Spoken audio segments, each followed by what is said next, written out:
I am so honored to be here tonight as one of hundreds of thousands of anti-Zionist Jews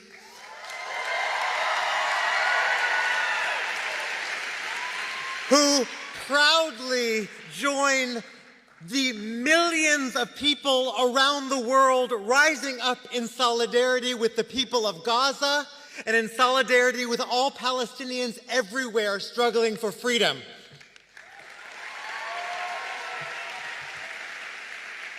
We refuse to stand by silently as Israel inflicts unimaginable violence against the 2.3 million people of Gaza who have been under blockade since 2007, the majority of whom are already refugees from the Nakba.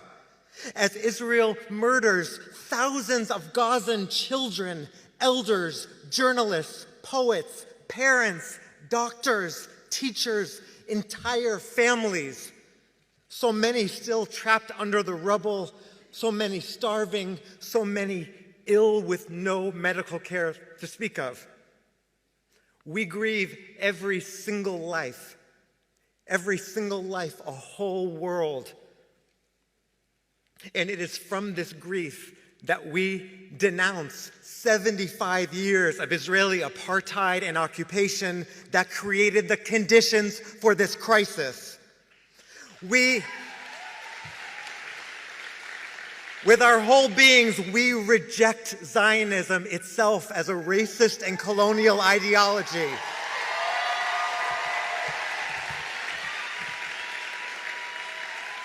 We know that our safety, our dignity, and our very souls as Jewish people are to be found in solidarity, not in apartheid.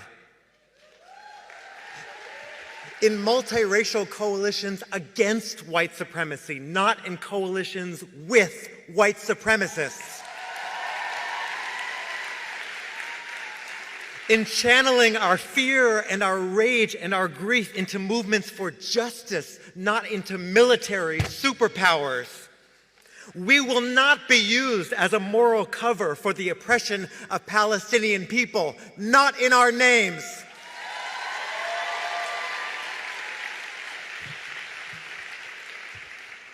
I flew here directly from Washington, D.C., where I had the great honor to support 18 elder Jewish women, the eldest aged 81, as they chained themselves to the White House to demand that President Biden stop this genocide and call for an immediate and permanent ceasefire.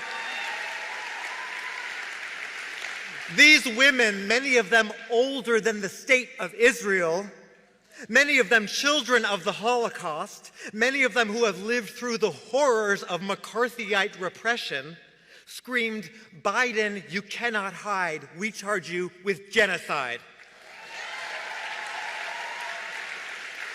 They read the names of Palestinians who have been murdered over the past 2 months of Israeli bombing and siege, this time starting with the eldest.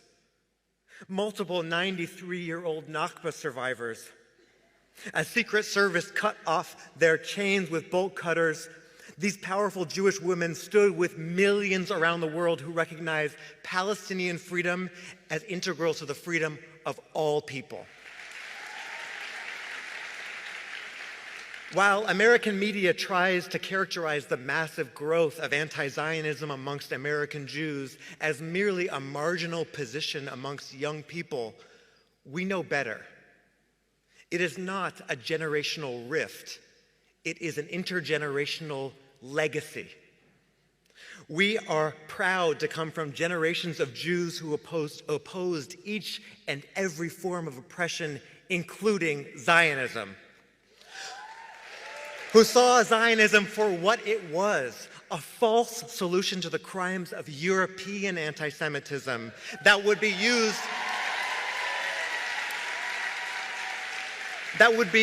to dispossess indigenous Palestinians of their land, who connected their own activism against racism and patriarchy at home to wars and colonialism abroad, and saw a common enemy, white supremacy and empire. And we are not